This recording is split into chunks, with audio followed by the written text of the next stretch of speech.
अच्छा बुखारी साहब, हम पिछले कई दिन से ये एक मुअम्मा बन गया है कि ये जो गंडापुर साहब कुछ घंटे गायब रहे, फिर उसके बाद बिल्कुल खामोश, जितनी भड़कें उन्होंने अपनी तकरीर में मारी हम सब ने देखी कि मैं आके दिखाऊंगा, जलसा करके दिखाऊंगा, ये करूंगा वो करूंगा।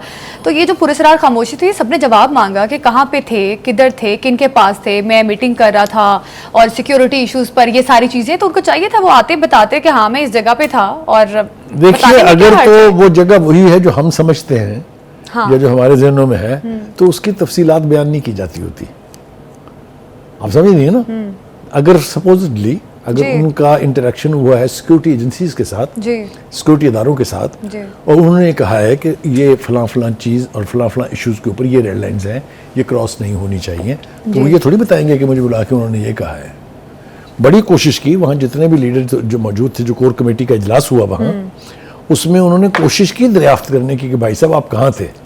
तो वो उन्होंने यही कह के बात टाल दी कि जी मैं तो चाय पीने गया था और मैं फ़ोन मेरा इसलिए बंद था कि जिस जगह मैं था वहाँ जैमर्स लगे हुए थे।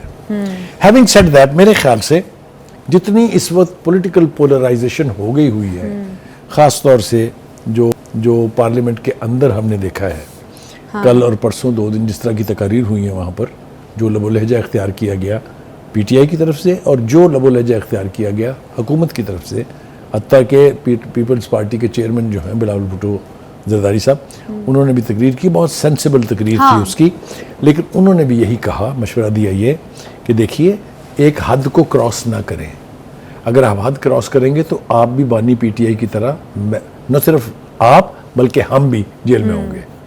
तो मेरे ख्याल से that was a sent speech, और भी स्पीचेस हुई वहाँ पर, लेकिन ये कि इस जिसको कहते हैं ना, इस अलाव में जो जल रहा है, इसके ऊपर पानी डालने की जरूरत है। इसके ऊपर अगर आप तेल छिड़केंगे तो ये आग कहाँ कहाँ पहुँचेगी, ये तय करना इस वक्त मुश्किल है। अच्छा बुखारी साहब, ये जो गंडापुर साहब ने कहा है कि सुपरिटेंडेंट जेल को कहा है कि अगर कोई बंदा जो गिरफ्तारी जिसने दी हुई है और जेर हिरासत है, अगर उसको किसी और शख्स के हवाले किया जाता है तो फिर इस पर भी मैं जवाब दूंगा।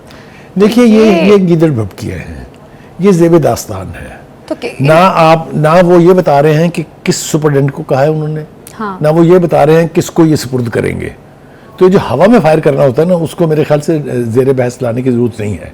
या तो वो नाम लेते कि फलां जेल के जेल सुपरिटेंडेंट ने ये कहा है, या वो ये करने जा रहा है और फलां बंदे को हैंड ओवर करेंगे। असल में मेरा ज़ाती ख्याल है कि उनका इंदिया ये है कि जो मिलिट्री ट्रायल की बात हो रही है खान साहब की, अच्छा, वो अगर किसी ने उनको हैंड ओवर किया तो मैं देख लूँगा। अच्छा। लेकिन हम चूंकि उन्होंने नाम नहीं लिया है, इसलिए हम बहुत ज़्यादा अंदाज़ों के ऊपर बात नहीं कर सकते। अच्छा, वो ये भी कह रहे हैं कि भाई हम इमरान खान के नज़रिए पर कायम है, इदारे जो हैं अपनी इस्लाह कर लें। क्या इदारों को इस्लाह करने की ज़रूरत है, गंडापुर को खुद इस्लाह करने की ज़रूरत है? देखिए ये मैंने कहा ना कि बहुत सारी बातें पॉलिटिकल कंजम्पशन के लिए की जाती हैं, अपनी पार्टी के लोगों को एक मैसेज देने के लिए, अपनी लीडरशिप का यानी मुद्दा जो है वो बयान करने के लिए। तो उसमें मेरे ख्याल से उलझने की ज़रूरत नहीं है।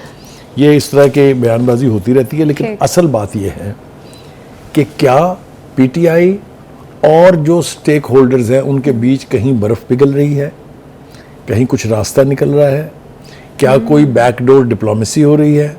आप समझ रही है ना मैं क्या कह रहा हूँ? क्योंकि ये बाज़गश्त तो हमने बहुत सुनी है ना। खुद खान साहब ने कहा था कि मैंने 6 रुकनी एक कमेटी बनाई थी जो मुज़ाकरात करेगी इस्टेब्लिशमेंट से। फिर उन्होंने कहा कि मैंने उनको रोक दिया, इसका मतलब ये कि मुज़ाकरात हो रहे थे। तो बहुत सारी बातें हैं ना। अच्छा बुखारी साहब, एक चीज़ ये मेरा ख्याल है समझ से बाहर है कि पीटीआई का 8 सितंबर का जलसा, हुकूमत ने इजाज़त दी आप जलसा करें, और फिर पीटीआई अरकान ने वायलेशंस भी की, हमने देखा बराह रास्त। अच्छा, उसके बाद गिरफ्तारियां जो की गई, तो अच्छा नहीं था कि पुलिस एक प्रॉपर प्लेटफॉर्म से चलती, और जिस तरह से पार्लियामेंट में जाके उन्होंने उनको गिरफ्तार भी किया, फिर लोगों के अंदर मुख्तलिफ आरा पाई गई कि पार्लियामेंट के तकद्दुस को भी पामाल किया। जो गिरफ्तारियां जिस तरह से हुई हैं, जिस तरह से आप वो तरीकाकार बड़ा गलत था, ऐसी क्या इमरजेंसी? वो अगर गलत ना होता तो हुकूमत को इतनी खिफत ना उठानी पड़ती ना। आप देखें ना कि अयाज सादिक साहब जो है speaker national assembly, he has come to the government's rescue. बिल्कुल, उन्होंने उनको रेस्क्यू किया है, वरना वो बहुत मुश्किल सूरत हाल है जिसमें आप पार्लियामेंट्स को अंदर से उठा लें। वैसे तो हमने कल आपकी गैर मौजूदगी में पंजाब असम्बली के सीन दिखाए थे, जिस वक्त पुलिस को कुटापा चढ़ा था पीटीआई की खवातीन के हाथों, याद होगा ना आपको भी, लोटे लेके, तो हमने दिखाया था। फिर हमने वो भी दिखाया था कि पार्लियामेंट के ऊपर कैसे ट्रक चढ़ाने की कोशिश की गई थी 2014 में। जी जी जी।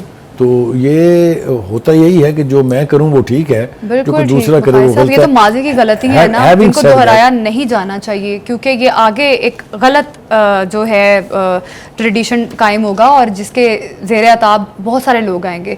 तो ये हमारा जो पार्लियामेंट की, हम आपको पता है कि हम पार्लियामेंट के तकद्दुस पे बात करते रहे हैं कि पार्लियामेंट सुप्रीम होता है, और जिस तरह से जो बिल पास हो रहे थे हमने इस पर बार बार बात की है। तो ठीक है, आपकी बात बिल्कुल ठीक है कि गवर्नमेंट को भी इसमें थोड़ा सा स्मार्ट मूव ही लेना चाहिए ताकि। अच्छा बुखारी साहब, अभी ये जो एहतजाज करने वाली थी पीटीआई, अचानक एहतजाज मौखर कर दिया, लेकिन ये कह रहे हैं कि हम जलसा जरूर करेंगे जो हमने सितंबर के एंड पे कर। देखिए, ये खान साहब का जो ये बयान है कि वो एहतजाज जो है, या खान साहब की पार्टी की तरफ से जो बयान आया है, सिग्निफिकेंट है। अच्छा। इसको आप अंडरमाइन नहीं कर सकते। इतनी शद्दोमद के साथ ये ऐलान किया गया था कि पूरे मुल्क में एहतजाज करेंगे। हाँ जी, ठीक है, बिल्कुल। उस एहतजाज की कॉल को वापस लेना और सिर्फ एक जलसे पे फोकस कर रहा है, ये बिला वजह नहीं है। मैं फिर उसी तरफ लेके जाऊंगा आपको भी और अपने नाज़रीन को भी, कि ऐसे लगता है कि कुछ ना कुछ पेशरफ्त है कहीं ना कहीं। अब वो कामयाब होती है कि नहीं होती है, ये इसके बारे में मैं नहीं कह सकता, क्योंकि खान साहब एक ज़िद्दी आदमी है। अगर अचानक वो फिर जिद पे अड़ गए तो सारा कुछ धरे का धरा रह जाएगा। लेकिन कहीं ना कहीं कुछ ना कुछ ऐसा हो रहा है जिससे ये तवक्को की जानी चाहिए कि शायद बेहतरी का कोई रास्ता निकला है, क्योंकि अदरवाइज आप देखें पोलराइजेशन कहाँ पहुंची हुई है। बहुत ज़्यादा, बिल्कुल। दोनों ईवान जो है, सेनेट है, नेशनल असेंबली है, वहाँ देख रही हैं आप किस तरह की गुफ्तगू होती रही है पिछले चंद दिनों में। तो मैं समझता हूँ कि अगर कोई बेहतर रास्ता निकलता है, अगर इस लगी हुई आग को ठंडा किया जा सकता है, तो हर ऐसी कोशिश की तारीफ की जानी चाहिए, एंडोर्स करना चाहिए उसको। हुकूमत और पीटीआई दोनों अपने अपने बयानियों में फंसे हुए हैं। दोनों को गुंजाइश पैदा करनी होगी ताकि पॉलिटिकल डायलॉग इनिशिएट हो सके। देखिए, दोनों एक दूसरे से बात ही नहीं करना चाहते। कौन नहीं करना चाहता? ना तो बानी पीटीआई करना चाहते हैं और हुकूमत तो तरले कर करके उनके तंग आ गई, थक गई। बुखारी साहब, चंद लोग हैं ना जो चाहते हैं कि ठीक है हम बातचीत करें, लेकिन देखिए ना, अगर प्राइम मिनिस्टर कह रहा हो, चीजें होती हैं। अगर प्राइम मिनिस्टर कह रहा हो तो वो अपनी पूरी पार्टी और अपनी पूरी हुकूमत को रिप्रेजेंट कर रहा है। अगर आसिफ जरदारी साहब कह रहे हो तो वो पीपल्स पार्टी को रिप्रेजेंट कर रहे हैं। हाँ जी। और कहाँ से चाहिए? लेकिन मौलाना साहब से जिस तरह मुलाकातें की गई हैं, और भी बहुत सारे सियासी मौलाना साहब की बात हम करेंगे, लोग हैं, उनके साथ मुलाकातें की है, तो मेरा ख्याल है अगर एक बेहतर तरीके से मुज़ाकरात या बातचीत हो जाए तो फिर बेहतर है। देखिए, बातचीत का रास्ता तो मैंने कहा है कि अल्टीमेट रास्ता है, उसके बगैर कोई मसला हल होने वाला नहीं है। लेकिन अगर आप मुझे, अब मैं मजबूर हो रहा हूँ ये कहने पे, अगर तो आप मुझे ये कहलवाना चाहती हैं कि जो कुछ गंडापुर साहब ने कहा वो बहुत कमाल की चीज़ें हैं, बहुत अच्छी बातें उन्होंने की है, बिल्कुल ऐसा नहीं है। नहीं, बिल्कुल। जो लबो लहजा है उनका, जो लफ्ज़ों का चुनाव है उनका, उसमें से बहुत रियासत के लिए बहुत चैलेंजेस हैं उसमें। तो मैं अब उसकी मजम्मत तो नहीं कर रहा हूँ, लेकिन अगर आप लफ्ज़ों के तीर बरसाते रहेंगे तो बर्फ़ नहीं पिघलेगी। सूरत हाल बद से बदतर होती चली जाएगी, जो हम अफोर्ड नहीं कर सकते हैं। इसलिए कि IMF का स्टाफ लेवल मुआहदा होने के बावजूद एक्सिक्यूट नहीं हो रहा है, इसलिए वो कहते हैं पॉलिटिकल स्टेबिलिटी नहीं है आपके यहाँ जी। हमारे दोस्त ममालिक जो हमारी हमेशा मदद करते थे, उन्होंने हाथ खींचा हुआ है कि पॉलिटिकल स्टेबिलिटी नहीं है। तो पॉलिटिकल स्टेबिलिटी लाने के लिए दोनों ही साइडों को एक दूसरे के करीब आना पड़ेगा।